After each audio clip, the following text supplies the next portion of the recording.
नमस्ते, मैं हूं सुरेश कुमार एकलवे और आप देख रहे हैं हिंदुस्तान न्यूज एंड टिप्स। इसे कहते हैं अपने पैर खुद कुल्हाड़ी मारना।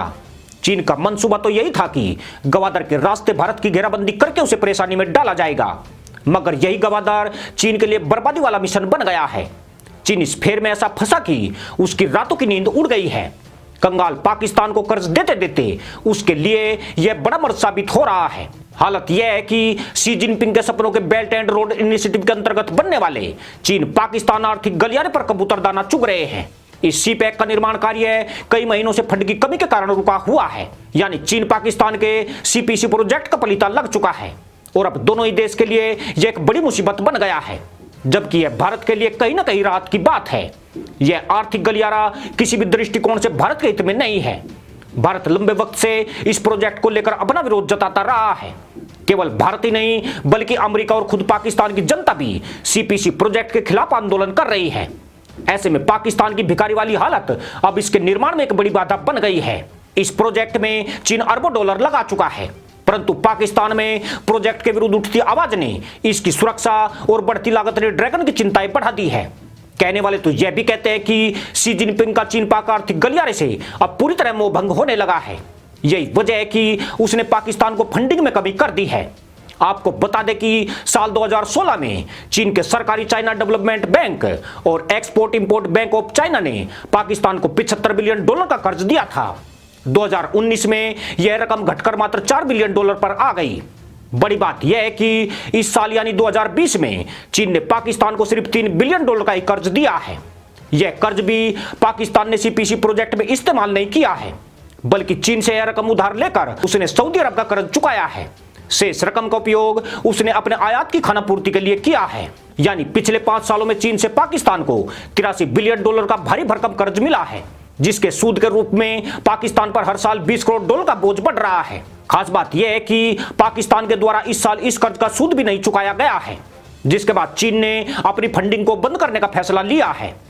केवल इस वजह से ही ड्रैगन पाकिस्तान की फंडिंग नहीं रोक रहा है, बल्कि पाकिस्तान में मौजूद अपारदर्शिता और भ्रष्टाचार ने भी चीन की चिंता को बढ़ा दिया है। आपको हमने बताया था कि हाल ही में पाकिस्तान के सुल्तान इमरान खान ने G20 के देशों से कर्ज में रियायत की अपील की थी। भारत G20 देशों का सदस्य है। उसने पाकिस्तान की इस गुहार पर आपत्ति दर्ज कराई थी, जिसके बाद G20 के 14 सदस्यों ने इमरान की अपील को नजरअंदाज कर दिया। दरअसल पाकिस्तान ने G20 संगठन से $1 अरब डॉलर के कर्ज की फरियाद की थी।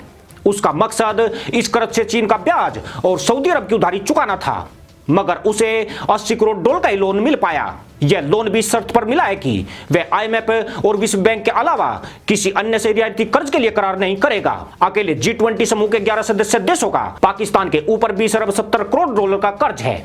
इसमें से दिसंबर 2020 तक $1 अरब 80 करोड़ का कर्ज उसे चुकाना है, मगर इस भिखारी और नल्ले मदरसा मुल्क के पास खाने तक के दाने नहीं है। ऐसे में कर्जों की लटकी तलवार के नीचे टोपी बाजों की तशरीफ की कुर्बानी होने को तैयार है। चीन द्वारा पाकिस्तान को दिए जाने वाले कर्ज रोकने के पीछे एक वजह और भी है। पाकिस्तान अंतर्राष्ट्रीय मुद्रा कोष और विश्व बैंक के प्रारूप के मुताबिक पूर्व की मंजूरी के अलावा ऊंची दरों पर वाणिज्य कर्ज नहीं ले सकता है। इस नियम से कहीं ना कहीं चीन भी बंधा हुआ है। यही कारण है कि चीन चाहकर भी पाकिस्तान को वाणिज्यिक कर्ज नहीं दे सकता है। अगर चीन रियायती कर्ज देता है तो उसे इस राशि पर ब्याज बहुत ही कम मिलेगा। ऐसे में ड्रैगन कोई भी रिस्क नहीं लेना चाहता है। यूं भी चीन मोटे सूद पर ही पाकिस्तान जैसे देशों को लोन मुहैया कराता है। उसके कर्ज की ब्याज की दर 6 से 8% के करीब होती है। पिछले हफ्ते ही चीन ने करेंसी स्वैप के जरिए पाकिस्तान को $1 अरब का ऋण दिया है, जिसका सूद 8.5% के करीब बताया जाता है। करेंसी स्वैप का फंडा चीन ने G20 के नियम से बचने हेतु तैयार किया है। इस नियम के तहत मिलने वाला कर्ज विदेशी कर्ज में शामिल नहीं होता है। आज से 7 साल पहले यानी वर्ष 2013 में घोषित हुई चीन पाकिस्तान इकोनॉमिक कॉरिडोर की 122 परियोजनाओं में से अभी तक केवल 32 को ही पूरा किया जा सका है। सीपीसी प्रोजेक्ट के अंतर्गत पाकिस्तान को 4 प्रांतों में 8 आर्थिक जोन का निर्माण करना था, मगर यह खटारा और निकम्मा मुल्क एक भी आर्थिक जोन नहीं बना पाया है। पाकिस्तान ने चीन से मदद हासिल करके उसका काफी अंश आतंकियों के ऊपर खर्च कर दिया। रही सही कसर पाक फौज ने पूरी कर दी। सीपीसी प्रोजेक्ट की कमान पाकिस्तानी आर्मी के हाथ में होने से इसमें जमकर भ्रष्टाचार हुआ है। नीचे से लेकर ऊपर तक पैसे की जमकर बंदरबाट की गई।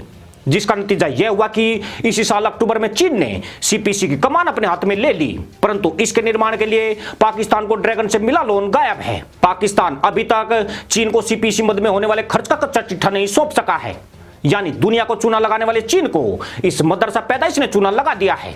साथ ही यह भी बता दिया है कि यह जालीदार टोपी बेवजह नहीं पहनते हैं, उससे कहीं ज्यादा छेद तो इनकी मदरसा नीति में मौजूद है। पिछले दिनों ही पाकिस्तान की एक खोजी वेबसाइट फैक्ट फोकस ने रिपोर्ट जारी करते हुए बताया था कि $60 अरब के सीपीसी प्रोजेक्ट के चेयरमैन पाक सेना के पूर्व लेफ्टिनेंट जनरल असीम सलीम बाजवा ने भ्रष्टाचार से $40 मिलियन से ज्यादा की संपत्ति बना ली है।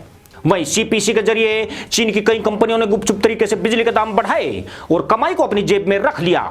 यानी एक भी टोपीबाज ऐसा नहीं है जो पूरी तरह दूध का धुला हो, सारे के सारे भैंसों के तबेलों से गधैया नृत्य करके आए हैं। सिर्फ इतना ही नहीं, इस प्रोजेक्ट की सुरक्षा को लेकर पाकिस्तान ने एक स्पेशल फोर्स का गठन किया है, जिसमें 13,700 स्पेशल कमांडो शामिल है। पाकिस्तान इन पर होने वाले खर्च के नाम पर भी चीन को चूना लगा रहा है, जबकि यह फोर्स सीपैक परियोजना में काम कर रहे चीनी नागरिकों पर हमले रोकने में नाकाम रही है।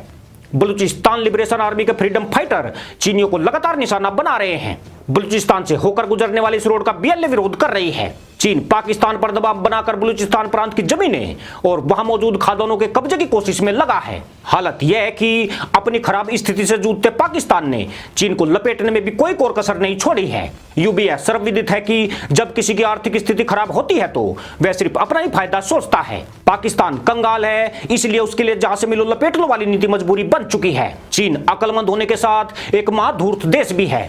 वह जानता है कि मदरसा पैदाइश जालीदार टोपी बेमतलब नहीं पहनती है, इसलिए पाकिस्तान की $60 बिलियन की प्रतिबद्धता से चीन पीछे हटने में ही भलाई समझने लगा है। उसे डर है कि कहीं भिखारी पाकिस्तान खुद को बचाने के फेर में उसकी ही लुटिया ना डूबो बैठे। पाकिस्तान का बढ़ता ऋण संकट भी चीन के हाथ पांव फुला रहा है। पाकिस्तान का कर्ज अब सकल घरेलू उत्पाद के 107 के उच्च स्तर पर पहुंच गया है, यानी जीडीपी के मुकाबले पाकिस्तान ने 7% ज्यादा कर्ज उठा लिया है, जो इस देश के वेनेजुएला से भी खतरनाक हालात होने का इशारा कर रहा है।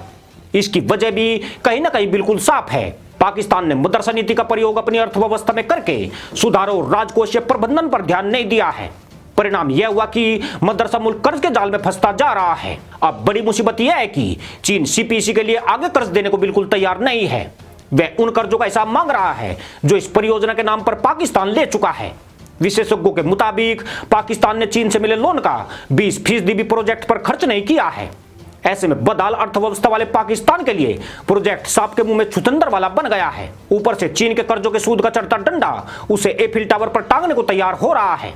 कहने वाले तो यह भी कहते हैं कि अगले 5 सालों के भीतर चीन पूरी तरह पाकिस्तान पर कब्जा कर सकता है, क्योंकि गवादर पोर्ट और सिंध के द्वीपों पर कब्जों के करीब पहुंच चुका चीन अब बलूचिस्तान की खादानों पर नजरें टेढ़ी कर चुका है। पाकिस्तान पर चीन का कर्ज $100 अरब से ऊपर पहुंच गया है। यह इतनी बड़ी रकम है जिसे पाकिस्तान कई शताब्दी तक भी नहीं चुका सकता है, और संभवतः चीन भी पाकिस्तान पर ऐसे दबाव डालने की ओर बढ़ रहा है जहां पाकिस्तान खुद ही उसे अपनी कमान सौंपकर हज पर निकल जाए। इसी के साथ अनुमति दोस्तों, जय जवान, जय किसान, जय हिंद, वंदे मातरम।